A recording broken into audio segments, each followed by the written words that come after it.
In 1938, two young men made a decision that would haunt them for the rest of their lives. They signed away the rights to their greatest creation, forever, for just $130.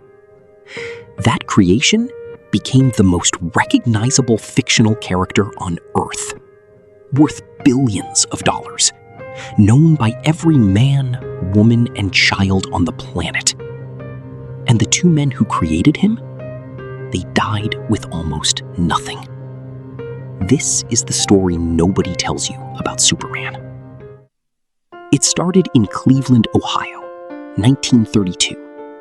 Two teenage boys, Jerry Siegel and Joe Shuster, had nothing but time, imagination, and an obsession with science fiction.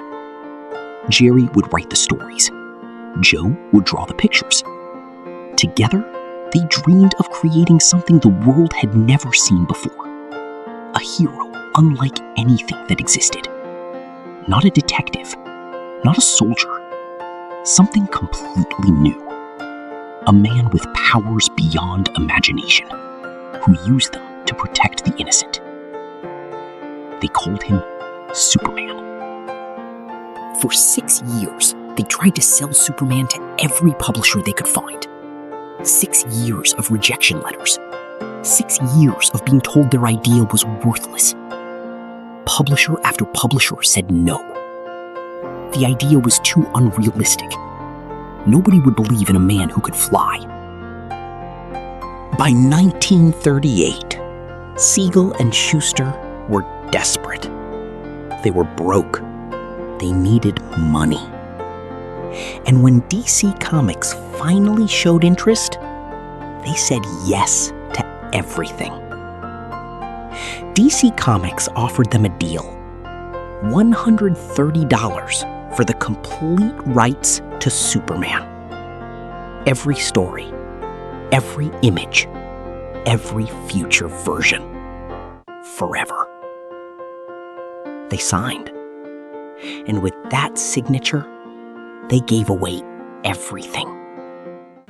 What happened next changed the world.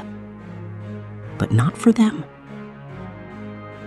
Superman debuted in Action Comics #1 in June 1938.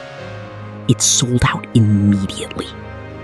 Then it sold out again and again.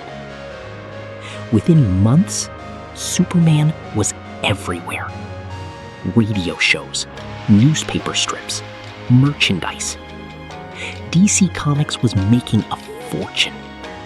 And Siegel and Shuster, they were still broke. They tried to fight back. They sued DC Comics in 1947. They lost. The court ruled the contract was valid. Superman belonged to DC Comics. Forever. While Superman became a global icon, Siegel and Shuster struggled to survive. Joe Shuster's eyesight failed him. He could barely draw anymore. He ended up delivering packages for a living. Jerry Siegel worked odd jobs, struggled to pay rent, while the character he created was being watched by millions of people every single day. In 1975, Superman was about to become a major Hollywood film. DC Comics stood to make hundreds of millions of dollars. And Siegel and Shuster had nothing. Siegel made one last desperate move.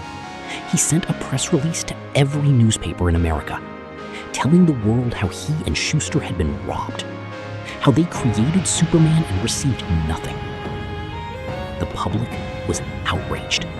The story spread across every major newspaper in America. And Warner Brothers, who was about to release the Superman film, could not afford the bad publicity. Under massive public pressure, Warner Brothers and DC Comics agreed to pay Siegel and Shuster a yearly stipend of $20,000 each and restore their names in the credits of every Superman production. Forever. Jerry Siegel died in 1996. Joe Shuster died in 1992. Neither of them ever became rich from Superman. But every time you see that cape, every time you hear that theme, every time a child looks up at the sky and imagines flying, that moment belongs to two broke kids from Cleveland who dreamed bigger than anyone believed possible.